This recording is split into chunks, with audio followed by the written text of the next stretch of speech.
As they try to unravel the mysteries of the universe, scientists are coming to an astounding conclusion.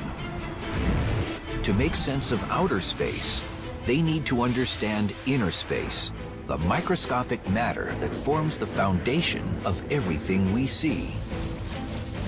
But shrinking down billions of times into the realm of atoms and subatomic particles takes us into a strange, unexplored world. When we descend into the microscopic world, we find that it's really weird and indeed downright bizarre and unbelievable.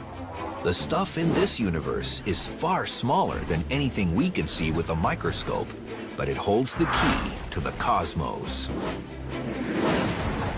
We can only understand where we came from if we understand this crazy micro world. So let's go on a fantastic voyage into an uncharted world known as the microscopic universe.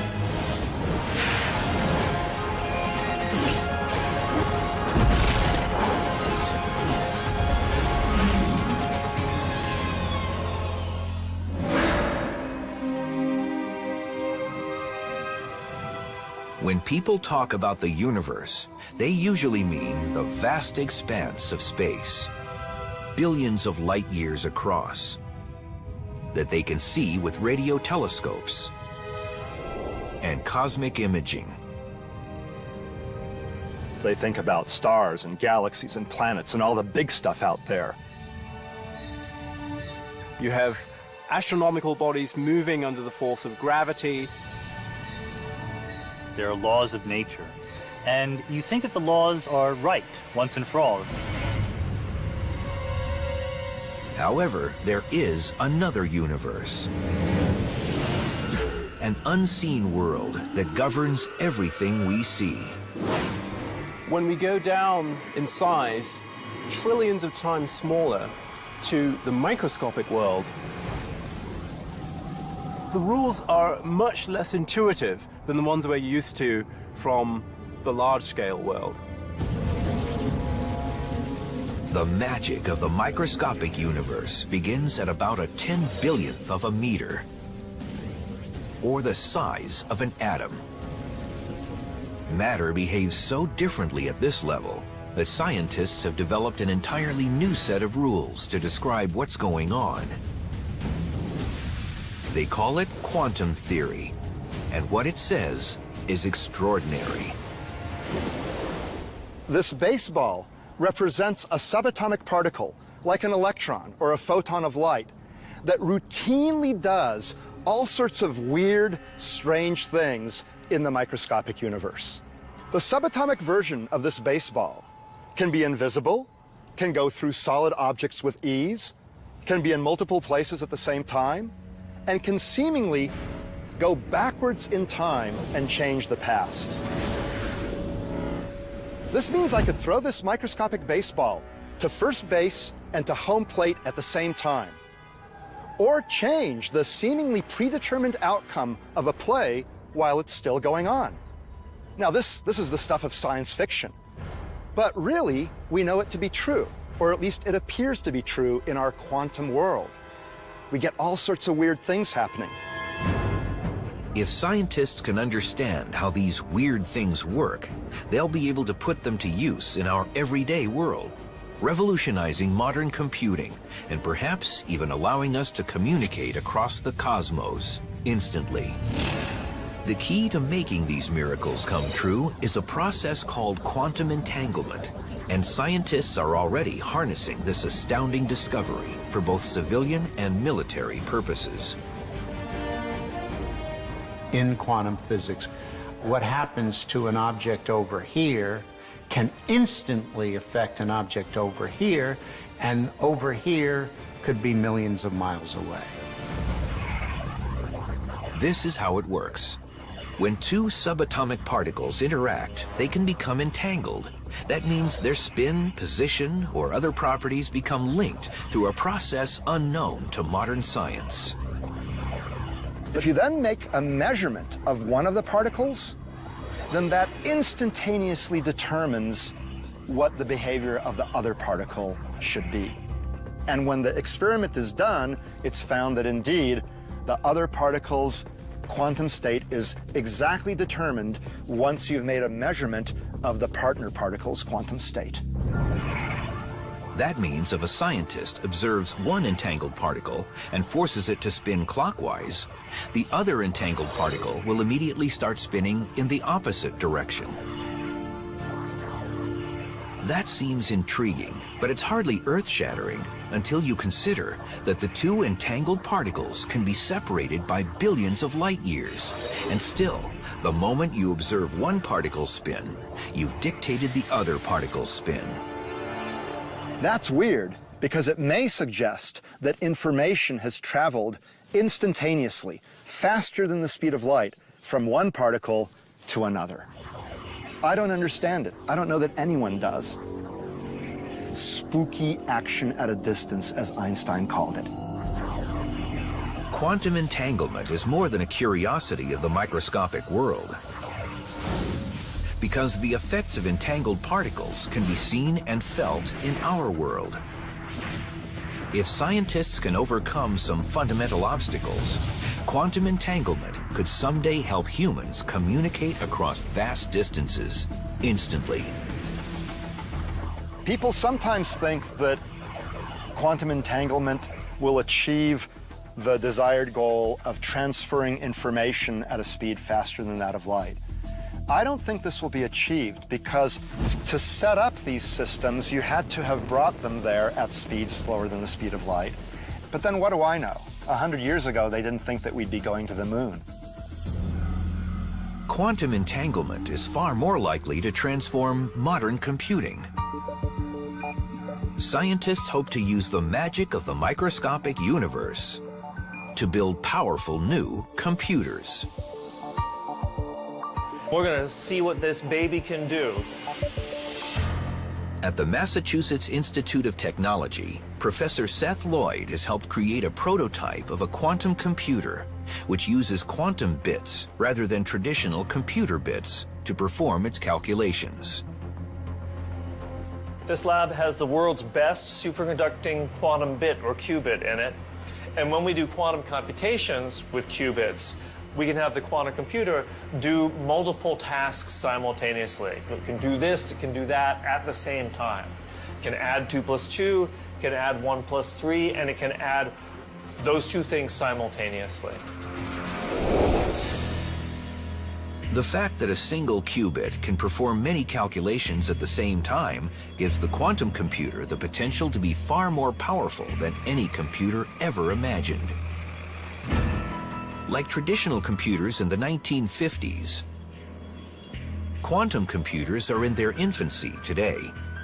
The machines take up large rooms and can do only the most basic calculations. But they hold great promise for the future. Quantum physics is notoriously weird, strange, and counterintuitive. And so quantum computers use this weirdness to compute in ways that classical computers can't. The major stumbling block is figuring out how to effectively code classical information, the ones and zeros that computers use, in a way the microscopic universe can process it using entangled particles. But when scientists figure that out, quantum computers could transform the planet. Even if you have a quantum computer with not that very many bits, you might still be able to do things like break all the codes that people use to communicate on the internet. Or you could solve very difficult problems having gajillions of variables, like try to figure out what happened at the Big Bang. That may be hard to believe, but the microscopic universe gets even stranger. In fact, the most famous experiment in quantum physics shows how one object can be in two places at the same time. A result that startled the great Albert Einstein. As scientists explore the microscopic universe, they find it's governed by rules that are often incomprehensible to those of us in the normal world.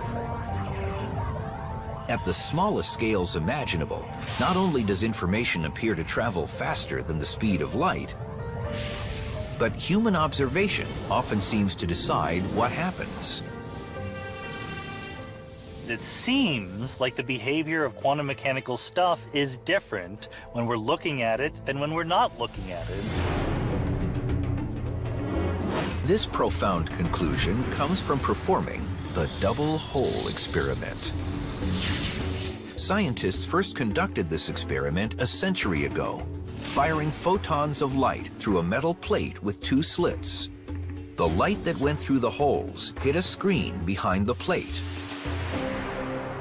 I'm going to demonstrate the results of this amazing experiment with a bunch of baseballs and a barrier that we've set up which has two holes in it.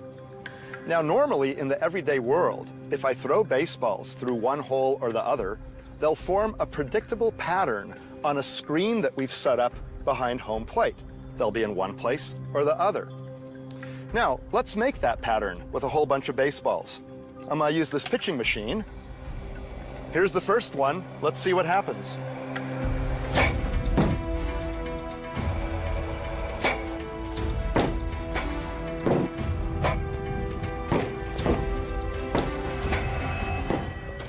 Now you see, the balls landed on the screen in two bunches, pretty much along a direct line from each of the two holes. That's natural. That's what we expect. But when we descend into the microscopic universe and use electrons, which are 10 trillion times smaller than baseballs, we get a very different, odd result when we perform this experiment. A pattern that you would expect if these were waves going through both holes at the same time and interfering with themselves. Well, we usually think of electrons as being particles, so how can they exhibit wave-like properties? These test results were confounding. The electron was a particle before it was fired at the screen, yet it formed a pattern on the screen, as if this single electron had gone through both holes at the same time. Does a microscopic particle spontaneously clone itself in midair? After years of study, scientists still don't know exactly what's happening. Probably the most magical thing is that in quantum physics, an object can be in more than one place at the same time. It actually can sense both slits and actually go through and quantum mechanically feel the structure of both slits in the experiment. Most physicists agree that the math is quite solid and leads to solutions that are undeniable and can be confirmed with experimental measurements. But exactly what is happening and how is a matter of debate. To try to grasp this amazing experimental result, scientists decided to observe how individual electrons behaved when they went through the double slit. How exactly could a particle go through both holes at the same time? Scientists got a front row seat to observe the strange behavior of these electrons or other subatomic particles or even photons of light. Doesn't really matter as long as they're small. They didn't just look at where they landed on the screen back there. They also watched the behavior of the particles as they went through the holes. And then they saw something amazing. When scientists were watching the holes, the electrons behaved like particles, forming the baseball-like pattern on the screen back there. But when the scientists weren't watching, then the electrons behaved like waves. They formed a pattern that looked like the interference pattern produced by waves on a screen. That's really strange. What you see depends on whether you're watching or not. If you're watching, you see the particle-like behavior, like baseballs. If you're not watching, you see a wave-like behavior, but not both at the same time. This was nothing less than astounding. Observation seems to change the nature of subatomic particles. Mysteriously, when we're not looking, things are waves. When we are looking, they look like particles. So even an electron, which seems to us like a particle, has wave-like properties when we're not looking at it. The fact that when we don't look, the electron appears to go through both holes, but when we do look, we always see it go through one hole or the other, is what we call the quantum enigma. How could our decision about whether to observe something change how that something acts? There is a technical explanation. To make an observation, you somehow have to interact with the system. For example, you have to shine light on it, which then bounces off and you observe the light. That's how we can tell that a baseball is here or there. We bounce light off of it. Well, for macroscopic particles, that doesn't disturb them very much. But for microscopic particles, the act of bouncing the light off of the particle changes where it is and how it's moving. So in the microscopic universe, where photons of light are about the same size as subatomic particles, these photons have a big impact when they illuminate the particles so we can see them. But this doesn't answer the question. Why doesn't the light simply change the direction of the subatomic particles? Why does observation actually change the nature of what is being observed? The short answer is we don't know. This is the fundamental mystery of quantum mechanics, the reason why quantum mechanics is difficult. Mysteriously, when we look at things, we see particles. That when we're not looking, things are waves. This is something we scientists have argued passionately about now for almost 100 years, and there's still no consensus. When they were first released a century ago, these test results were enough to unsettle the brightest mind in science. Einstein said, "I don't believe in quantum physics because I believe the moon is there even when I'm not looking at it." Einstein was, of course, referring to the implications of the theory that the moon really isn't anywhere until it's observed. However, the double hole experiment's mind-boggling conclusions don't end there. In recent years, technology has allowed scientists to perform a fascinating variation of the test. Its results call into question our perception of time itself. This is like a high-tech version of the double hole experiment. Electrons are being fired toward a barrier with two holes in it. But the scientists can delay their decision about whether to observe the electrons until after they've passed through the holes, but before they hit the screen. It's as though I'm on a baseball field, and there's a baseball being pitched toward the barrier with the holes in it. But my eyes are closed, so it goes through, and it behaves like a wave, but then at the last second before it hits the screen, I open my eyes and decide to observe it. At that moment, the electrons, in essence, become particles, and seemingly always were particles from the time they left the electron gun. So it's as though they went back in time to before they went through the holes and decided to go through one or the other, not through both as they would have had they been behaving like waves. That's really crazy. That's the enigma. That our choice of what experiment to do determines the prior state of the electron. Somehow or other, we've had an influence on it which appears to travel backwards in time. Scientists are only beginning to grasp what these microscopic mysteries mean for time travel and changing the past in our everyday world. But one thing is clear. The rules that govern this subatomic world hint at a universe that's just as mysterious as science fiction. In fact, quantum physics may suggest that reality is simply a figment of our imagination.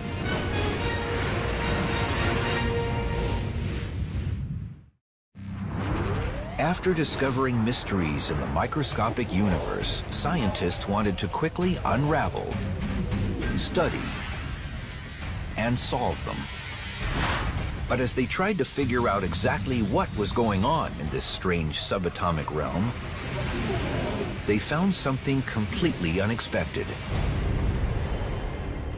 Nature refused to tell them. When we descend into the microscopic world, we find that there's a fundamental uncertainty in essentially all quantities that we wish to measure. And it's not a problem with the measurement process. It's that nature herself does not know. Scientists call this the uncertainty principle. And as strange as it is, it may be the most profound concept to emerge from the microscopic universe. We simply cannot know anything with absolute certainty.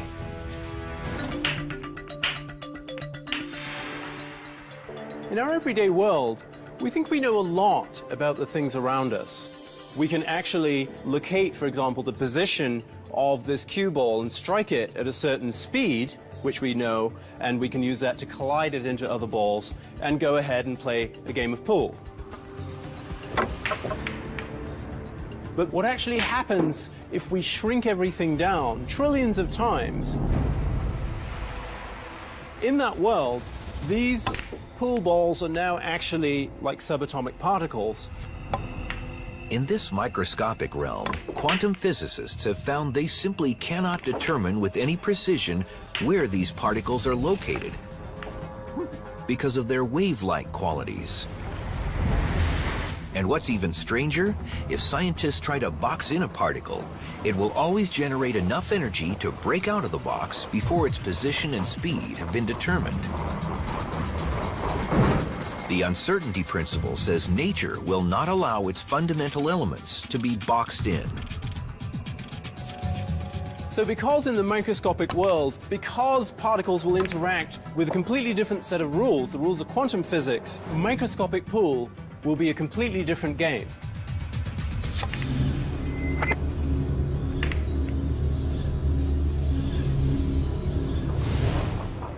The uncertainty of the microscopic universe extends far beyond the location of particles. It applies to everything, including a particle's energy, and this gives rise to a stunning phenomenon called quantum tunneling. In classical physics, if you throw a ball at a wall and you don't throw it hard enough, it won't go through the wall, it'll bounce back. But if it's an electron and you don't throw it hard enough to go through the wall, it might go through anyway. We call that quantum tunneling. How can this be possible? It may sound bizarre, but one way to explain quantum tunneling is that the uncertainty of the microscopic universe allows a particle to borrow energy from the future to breach the barrier and then pay it back after it gets to the other side. The electron actually already is on the other side of the wall, and therefore it can go through it and appear on the other side of the wall. Ever since these wonders of the microscopic world were discovered a century ago, people have asked if quantum tunneling, being in multiple places at the same time, and what appears to be traveling backwards in time, can be achieved in our everyday world. Some scientists say we'll never be able to throw a baseball through a solid barrier. A baseball is a huge number of particles. You would need all of them to collectively suddenly appear in another place for the baseball as a whole to appear in another place. And that's just extraordinarily unlikely. A single electron or a single proton can do this. But the bigger your particle, or the bigger the collection of particles, the more difficult that process of tunneling is. However, a growing number of physicists are developing a more outrageous theory for what's going on. We know that these tiny particles can be in two places at the same time. But hey, I'm made of these kinds of particles. So if they can be in two places at once, so can I. Scientists call this the many worlds interpretation of quantum physics. They say just like the electron in the double hole experiment, human beings are all in multiple places at the same time. They say anytime anyone makes a decision, we don't actually choose one option over another. Instead, we do them both, in slightly different versions of reality. What happens when you use your mind and your will to decide things is you end up actually making many choices at once, and all of them become realized in different parallel universes. The many worlds hypothesis of quantum physics says that when I throw a curveball, I do so only in this universe. In another universe, I might be throwing a fastball. And in still another one, I throw a knuckleball for the first time in my life. And in yet another universe, I heave this ball to the outfield. In the many worlds hypothesis, all of these choices are outcomes that occur in universes that are parallel to our own. Just not in ours, but in parallel universes. That's what the many worlds hypothesis tells us. This may sound far-fetched, but an impressive array of theoretical physicists believe it's the way the microscopic world works. If it's true, the implications of this startling theory go far beyond the baseball diamond. In essence, it suggests there are universes parallel to our own in which the Nazis won World War II. And in another, the American government foiled the 9/11 hijackers. So the World Trade Center still stands in Manhattan. If you take quantum mechanics absolutely at face value, it says that every time you observe something quantum mechanical, you become two different copies of yourself. There's the copy that got one answer and a copy that got another answer. It just implies there's a huge number of other copies of you that saw slightly different things happen in the universe. These days, it's completely accepted that the microworld is weird. Many people had hoped that this weirdness could be confined to the microworld, so that big things like us would be immune to it and always be in a single place. But it's become clear now that that hope was naive. The weirdness can't be confined. The fascinating debate about the many worlds interpretation of quantum physics will rage until physicists finally solve the mysteries of the microscopic universe. However, some astronomers are concluding that we will never be able to fully explain any of these mysteries because, according to their calculations, the vast majority of matter holding the universe together exists in a higher dimension that we can never explore.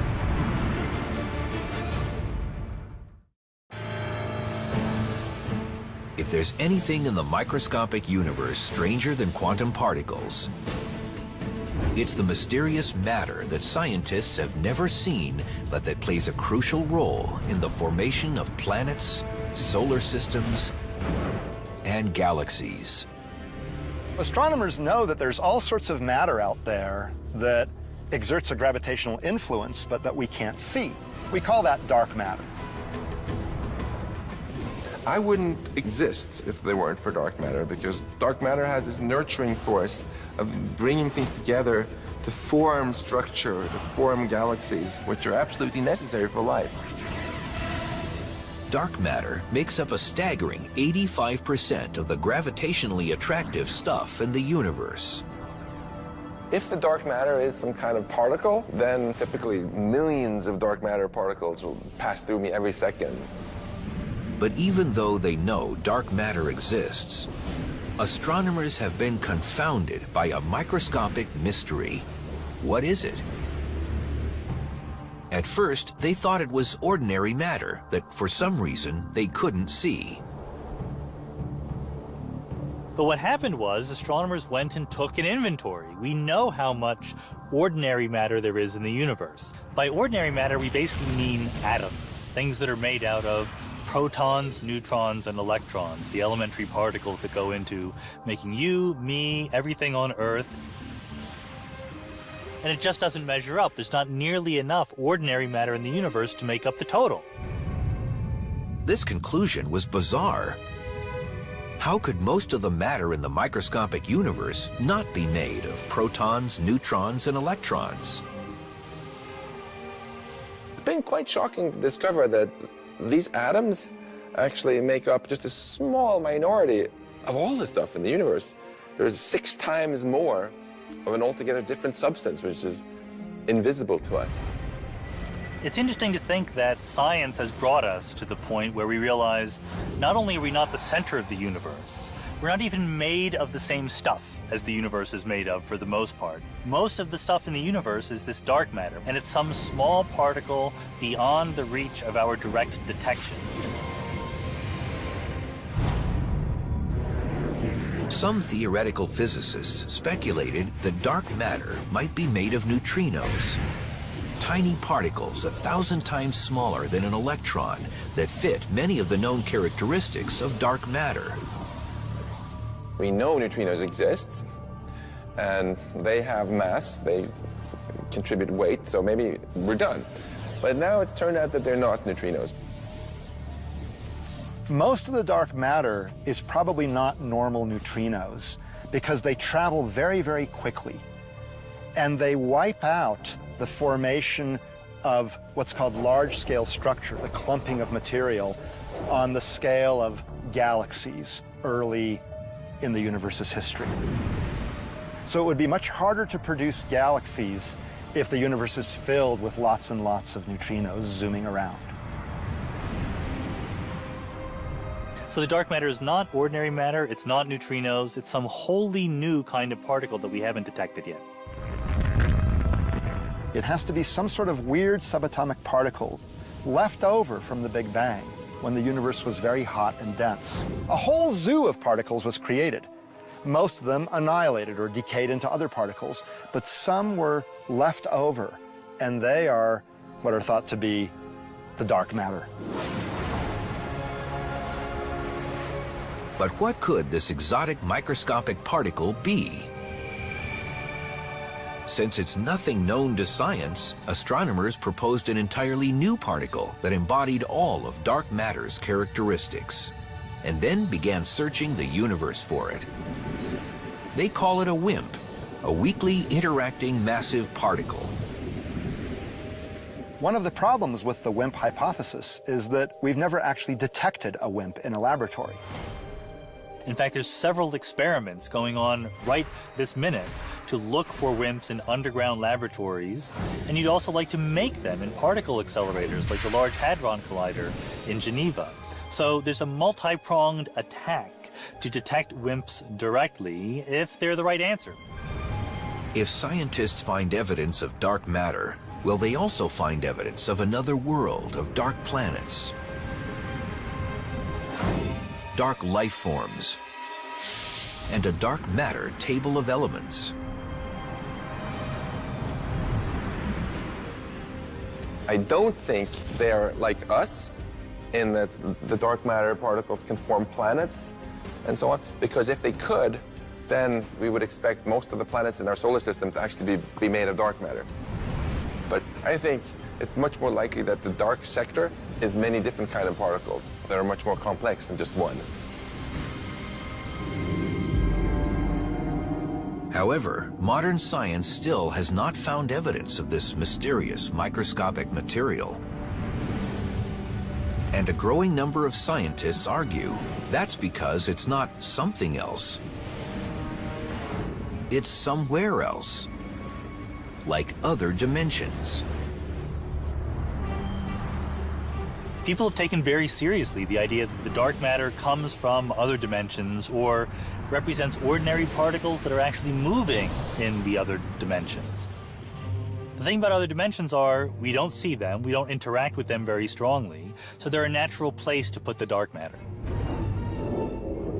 It's conceivable that the gravitational influence in galaxies and clusters of galaxies that we attribute to dark matter in our own universe is actually caused by concentrations of matter in other dimensions that are felt within our dimensions, but will never be discovered within our dimensions because they're actually somewhere else. Whatever or wherever it is, many physicists are confident they'll eventually discover a complete solution to the dark matter mystery. Unless, they say, it simply exists at an incredibly small size, far smaller than humans have ever been able to explore. That raises the question, what does exist at the smallest scales of the microscopic universe? That's what viewer Jason L. from Houston, Texas wanted to ask the universe. Jason, I'm glad you asked that question. The smallest things in the universe are the fundamental subatomic particles, like electrons, or the quarks that make up protons and neutrons, or neutrinos. Now, all these particles are thought to be different vibrational modes of a little tiny entity called a string, a little tiny package of energy. And that, then, is the smallest thing from which everything else is made. Scientists have just started trying to explore strings and other incredibly small stuff in the microscopic universe. And what they've found offers tantalizing clues to a world beyond.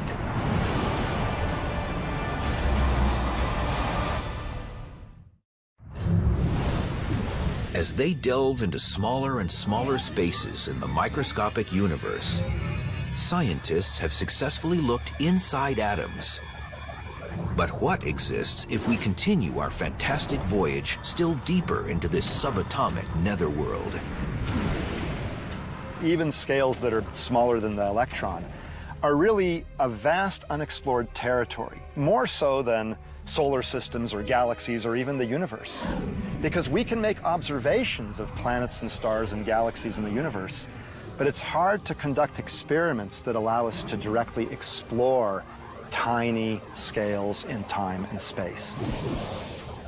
Essentially, what you need to examine the microscopic world is a sharper and sharper tool, something that actually allows you to distinguish the details down at that very small level. But as scientists try to probe spaces smaller than the atom, they cannot possibly focus enough light to illuminate them. They need something more powerful. To look more finely, you need more energy. We can go to incredibly small details using high-energy devices of various kinds. Now, the state of the art are actually particle accelerators. We use elementary particles to actually probe the structure of other elementary particles by colliding them together, letting them interact with each other, and then seeing what comes out at various energy scales. So we can continue this process of examining smaller and smaller distances in space and time by actually going to higher and higher energy with collider experiments.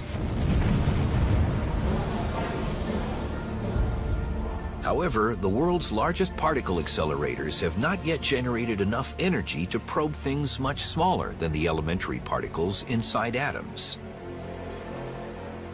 Even so, scientists believe something exists at even smaller scales. At a size so tiny, the human mind cannot possibly comprehend it.